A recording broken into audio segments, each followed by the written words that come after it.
This course describes the many different perspectives of decision-making. Let's start by examining the nature of decision-making and distinguishing it from problem-solving. Decision-making is choosing one alternative from among several. Problem-solving, on the other hand, involves finding the answer to a question. Note that some situations, decision-making and problem-solving start out alike but may lead down different paths. This figure shows the basic elements of decision-making. A decision-maker's actions are guided by a goal. Each of several alternative choices of action is linked with various outcomes. Information is available on the alternatives, on the likelihood that each outcome will occur, and the value of each outcome relative to the goal.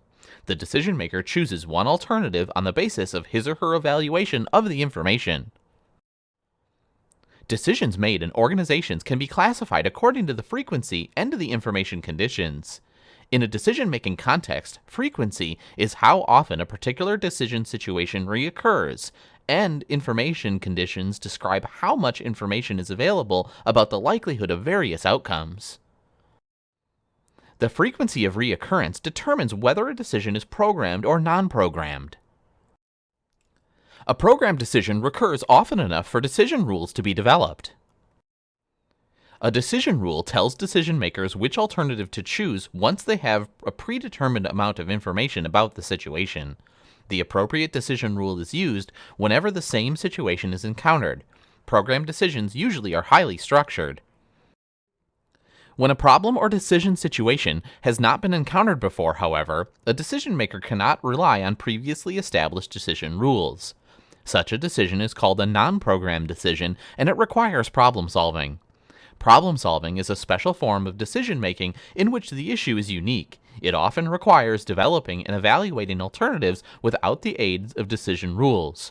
Non-programmed decisions are poorly structured because information is ambiguous, and there's no clear procedure for making the decision, and the goals are often vague. Non-programmed decisions are required when an unusual or complex situation arises that requires problem solving and judgment. The range of available information can be considered as a continuum whose endpoints represent complete certainty, where all the alternative outcomes are known, and complete uncertainty, where all alternative outcomes are unknown. Points between the two extremes create risk. The decision maker has some information about the possible outcomes and may be able to estimate the probability of their occurrence. Different information conditions present different challenges to the decision maker. Under a condition of certainty, the manager knows the outcomes of each alternative. Under a condition of risk, the decision maker cannot know that with certainty what outcome of a given action will be, but has enough information to estimate the probabilities of various outcomes. The decision maker who lacks enough information to estimate the probability of outcomes, or perhaps even identify the outcomes at all, faces a condition of uncertainty. Several approaches to decision-making offer insights into the process by which managers arrive at their decisions. The rational approach is appealing because of its logic and economy. Yet these qualities raise questions about this approach because decision-making often is not wholly rational in its process. The behavioral approach, meanwhile, attempts to account for the limits on rationality in decision-making. Of course, as we see, many managers combine rationality with behavioral processes when making decisions. The rational decision-making approach is a systematic, step-by-step process for making decisions. It further assumes that the organization is dedicated to making logical choices and doing what makes the most sense economically, and that it's managed by decision-makers who are entirely objective and have complete information. This figure identifies the steps of the process, starting with stating a goal and running logically through the process until the best decision is made, implemented, and controlled. The rational decision-making process begins with the statement of a situational goal, that is, a goal for a particular situation. The goal of a marketing department, for example, may be to obtain a certain market share by the end of the year. The purpose of problem identification is to gather information that bears on the goal. If there's a discrepancy between the goal and the actual state, action may be needed. Next, the decision makers must determine whether the problem represents a programmed or non-programmed decision. If a programmed decision is needed, the appropriate decision rule is invoked, and the process moves on to the choice among alternatives. The next step in making a non-programmed decision is to generate alternatives. The rational process assumes that decision makers will generate all the possible alternative solutions to the problem. However, this assumption is unrealistic because even simple business problems can have scores of possible solutions. Decision makers may rely on education and experience, as well as knowledge of the situation to generate alternatives. Evaluation involves assessing all possible alternatives in terms of predetermined decision criteria. Choosing an alternative is usually the most critical step in the decision-making process. Choosing consists of selecting the alternative with the highest possible payoff based on the benefits, costs, risks, and uncertainties of all alternatives. Implementation puts the decision into action.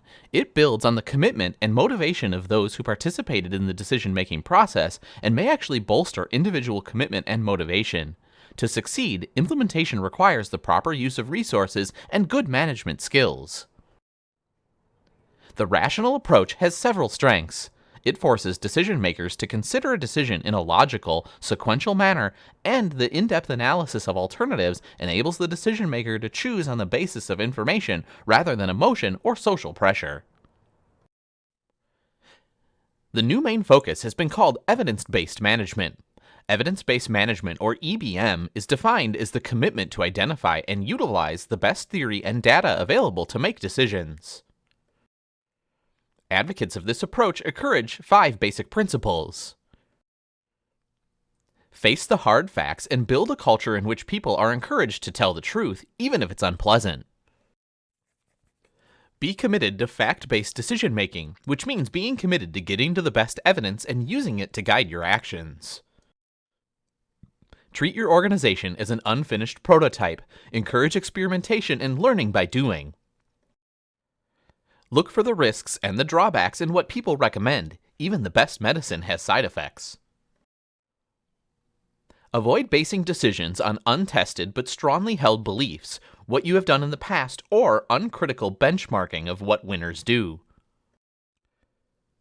EBM advocates are particularly persuasive when they use EBM to question the outcomes of decisions based on untested but strongly held beliefs or on uncritical benchmarking.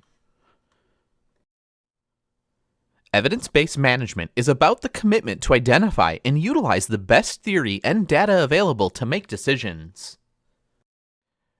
Rather than prescribing how decisions should be made, the behavioral view of decision-making, now called the administrative model, describes how decisions often actually are made.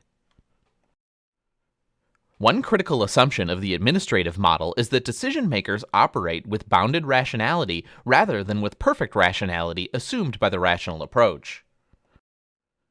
Bounded rationality is the idea that although individuals may seek the best solution to a problem, the demands of processing all the information bearing on the problem, generating all possible solutions, and choosing the single best solution are beyond the capabilities of most decision makers. Thus, they accept a less than ideal solution based on a process that's neither exhaustive or entirely rational. The administrative model is characterized by the use of procedures and rule of thumb, sub-optimizing, and satisficing. Sub-optimizing is knowing and accepting less than the best possible outcome. Frequently, given organizational constraints, it's not feasible to make the ideal decision in a real-world situation. The final feature of the behavioral approach is satisficing, examining alternatives only until a solution that meets minimum requirements is found and then ceasing to look for a better one. The search for alternatives usually is a sequential process guided by procedures and rules of thumb based on previous experiences with similar problems. As the process is repeated, incremental improvements reduce the discrepancy between actual and desired states. Political forces can play a major role in how decisions are made. One major element of politics, coalitions, is especially relevant to decision-making. A coalition is an informal alliance of individuals or groups formed to achieve a common goal. The impact of coalitions can be either positive or negative. They can help astute managers get the organization on a path towards effectiveness and profitability, or they can strangle well-conceived strategies and decisions. Managers must recognize when to use coalitions, how to assess whether coalitions are acting in the best interests of the organization, and how to constrain their dysfunctional effects. Intuition is an innate belief about something without conscious consideration. Managers sometimes decide how to do something because it feels right or they have a hunch. This feeling is usually not arbitrary, however. Rather, it's based on years of experience and practice in making decisions in similar situations. An inner sense may help managers make an occupational decisions without going through a full-blown, rational sequence of steps. Another important behavioral process that influences decision-making is escalation of commitment to a chosen course of action, sometimes called the sunk cost fallacy. Escalation of commitment occurs when a decision-maker stays with a decision even when it appears to be wrong. Decision-makers sometimes make decisions and then become so committed to the course of action suggested by that decision that they stay with it or even increase their investment in it even when it appears to be wrong. People justify continued or increased investments of time, money, and energy because their prior investment in a decision, even if new evidence suggests that that decision should be changed. The behavioral element of risk propensity is the extent to which a decision maker is willing to gamble when making a decision. Some managers are cautious about every decision they make. They try to adhere to the rational model and are extremely conservative in what they do. Some managers are more likely to avoid mistakes, and they infrequently make decisions that lead to big losses. Other managers are extremely aggressive in making decisions and are willing to take risks. They rely heavily on intuition, reach decisions quickly, and often risk big investments in their decision-making. Ethics are a person's belief about what constitutes right and wrong behavior. Ethical behavior is what conforms to generally accepted social norms. Unethical behavior does not conform to these generally accepted norms. Some decisions are made by managers with little or nothing to do with their own personal ethics, but many other decisions are influenced by the manager's ethics. In general, ethical dilemmas for managers may center on direct personal gain, indirect personal gain, or simple personal preferences. Managers should carefully and deliberately consider the ethical context of every one of their decisions. The goal, of course, is for a manager to make a decision that's in the best interest of the organization, as opposed to the best interest of the manager. Doing this requires personal honesty and integrity. Managers also find it helpful to discuss potential ethical dilemmas with their colleagues. Others often can provide an objective view of a situation that may help a manager avoid unintentionally making unethical decisions. Finally, prospect theory also offers useful insights into how people make decisions. Essentially, prospect theory focuses on decisions under a condition of risk. The theory argues that such decisions are influenced more by the potential value of gains or losses than by the final outcome itself. The theory further argues that, all else being equal, people are more motivated to avoid loss than they are to seek gains. Stated another way, people may be more motivated by the threat of losing something than they are by the prospect of gaining something they don't have. In practice, decision makers use some hybrid of the rational, behavioral, and integrative approaches to make tough day-to-day decisions in running organizations. Generally, group polarization occurs when the average of the group members' post-discussion attitudes tends to be more extreme than average pre-discussion attitudes. Several features of group discussion contribute to polarization. When individuals discover during group discussion that others share their opinions, they may become more confident about their opinions, resulting in a more extreme view. Persuasive arguments also can encourage polarization. If members who strongly support a particular position are able to express themselves congently in the discussion, less avid supporters of the position may become more convinced that it's correct. In addition, members may believe that because the group is deciding, they are not individually responsible for the decision or its outcomes. This diffusion of responsibility may enable them to accept and support a decision more radical than those that they would have made as individuals. Polarization can profoundly affect group decision-making. If group members are known to lean towards a particular decision before a discussion, it may be expected that their post-discussion position will be even more extreme. Understanding this phenomenon may be useful for one who seeks to affect their decision.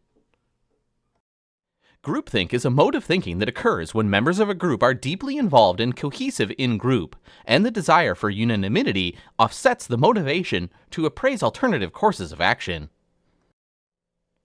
When groupthink occurs, then, the group unknowingly makes unanimity rather than the best decision its goal. Individual members may perceive that raising objections is not appropriate. Groupthink can occur in many decision-making situations in organizations. The current trend towards increasing use of teams in organizations may increase instances of groupthink because the susceptibility of self-managing teams to this type of thought is steep. The three primary conditions that foster the development of groupthink are cohesiveness, the leader's promotion of his or her preferred solution, and insulation from the group from expert opinion. Based on an analysis of the disaster associated with the explosion of Space Shuttle Challenger in 1986, the original idea of groupthink symptoms was enhanced to include the effects of increased time pressure and the role of the leader in not stimulating critical thinking in developing the symptoms of groupthink. A group in which groupthink has taken a hold exhibits 8 well-defined symptoms. Let's take a look. First, an illusion of invulnerability, shared by most or all of the members, that creates excessive optimism and encourages extreme risk-taking.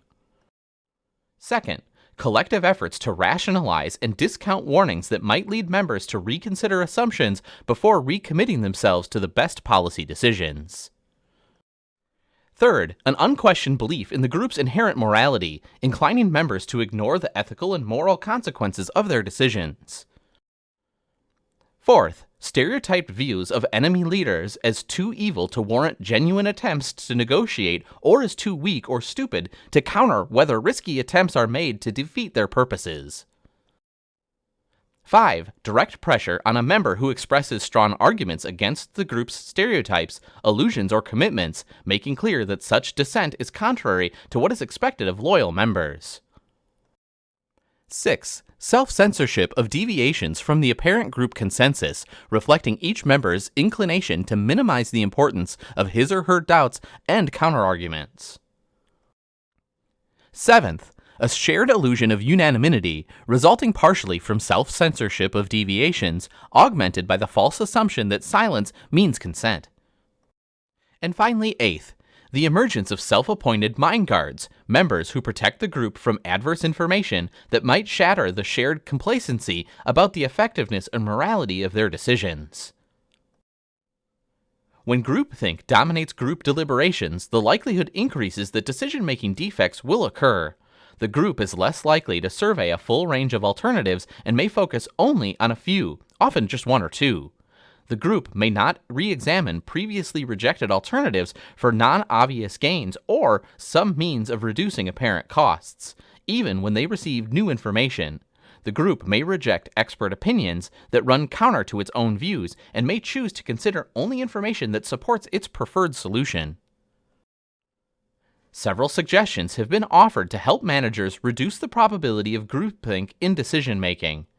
These prescriptions fall into 4 categories, depending on whether they apply to the leader, the organization, the individual, or the process. All are designated to facilitate the critical evaluation of alternatives and discourage single-minded pursuits of unanimity. Group problem-solving is the process of bringing together stakeholders whom through their own analytical decision-making abilities can influence the outcome of a problem. One common problem arises in the generation of alternatives phase. The search may be arbitrarily ended before all plausible alternatives have been identified. Several types of group interactions can have this effect. If members immediately express their reactions to the alternatives as they first proposed, potential contributors may begin to censor their ideas to avoid embarrassing criticism from the group. Less confident group members, intimidated by members who have more experience, higher status, or more power, may also censor their ideas for fear of embarrassment or punishment. In addition, the group leader may limit idea generation by enforcing requirements concerning time, appropriateness, cost, feasibility, and the like. To improve the generation of alternatives, managers may employ any of three techniques to stimulate group problem-solving capabilities: brainstorming, the normal group technique, or the Delphi technique. Brainstorming is the most often used in the idea generation phase of decision-making, and it's intended to solve problems that are new to the organization and have major consequences. In brainstorming, the group convenes specifically to generate alternatives. The members present ideas and clarify them with brief explanations. Each idea is recorded in full view of all members, usually on a flip chart. To avoid self-censoring, no attempts to evaluate ideas are allowed. Group members are encouraged to offer any ideas that occur to them, even those that seem too risky or impossible to implement. The intent of brainstorming is to produce totally new ideas and solutions by stimulating the creativity of group members and encouraging them to build on the contributions of others. Brainstorming does not provide the resolution to the problem, an evaluation scheme, or the decision itself. Instead, it should produce a list of alternatives that's more innovative and comprehensive than one developed by a typical interacting group. The nominal group technique is another means of improving group decision-making. Whereas brainstorming is used primarily to generate alternatives, this technique may be used in other phases of decision-making, such as the identification of the problem of appropriate criteria for evaluating alternatives. To use this technique, a group of individuals convenes to address an issue. The issue is described to the group, and each individual writes a list of ideas. No discussion among the members is permitted. Following a 5 to 10 minute idea generation period, individual team members take turns reporting their ideas, one at a time, to the group. The ideas are recorded on a flip chart, and members are encouraged to add to the list by building on the ideas of others. After all ideas have been presented, the members may discuss them and continue to build on them or proceed to the next phase. After the discussion, members privately vote or rank the ideas or report their preferences in some other agreed-upon way. Reporting is private to reduce any feelings of intimidation. After voting, the group may discuss the results and continue to generate and discuss ideas. The generation, discussion, vote cycle can continue until an appropriate decision is reached. The nominal group technique has two principal advantages. It helps overcome the negative effects of power and status differences among group members, and it can be used to explore problems to generate alternatives or to evaluate them. Its primary disadvantages lies in its structured nature, which limits creativity. The Delphi technique was originally developed by the RAND Corporation and is a method for systematically gathering the judgments of experts for use in developing forecasts. It's designed for groups that do not meet face-to-face. The manager who wants the input of a group is the central figure in the process. After recruiting participants, the manager develops a questionnaire for them to complete. The questionnaire is relatively simple in that it contains straightforward questions that deal with the issue, trends in the area, new technological developments, and other factors that the manager is interested in. The manager summarizes the responses and reports back to the experts with another questionnaire. This cycle may be repeated as many times as necessary to generate the information the manager needs. The Delphi technique is useful when experts are physically dispersed, anonymity is desired, or the participants are known to have trouble communicating with one another because of extreme differences of opinion. This method also avoids intimidation problems that may exist in decision-making groups. Creativity is the ability of an individual to generate new ideas or to conceive of new perspectives on existing ideas. Hence, creativity can play a role in how problems or decision situations are defined, what alternatives are identified, and how each is evaluated. Creativity can also enable a manager to identify a new way of looking at things. Although creative people often report that ideas just seem to come to them in a flash, individual creative activity actually tends to progress through a series of stages. This figure summarizes the major stages of the creative process. Note all creativity has to follow through these 4 stages, and much of it actually does. Preparation, incubation, insight, and verification. Let's take a look. The creative process normally begins with a period of preparation. Formal education and training are usually the most efficient ways of becoming familiar with a vast amount of research and knowledge. To make creative contributions to business management or to business services, individuals must usually receive formal training and education in business. The second phase of the creative process is incubation, a period of less conscious concentration during which the knowledge and ideas acquired during preparation mature and develop. Usually occurring after preparation and incubation, insight is a spontaneous breakthrough in which the creative person achieves a new understanding of some problem or situation. Insight represents a coming together of all the scattered thoughts and ideas that were maturing during incubation. It can occur suddenly or develop slowly over time.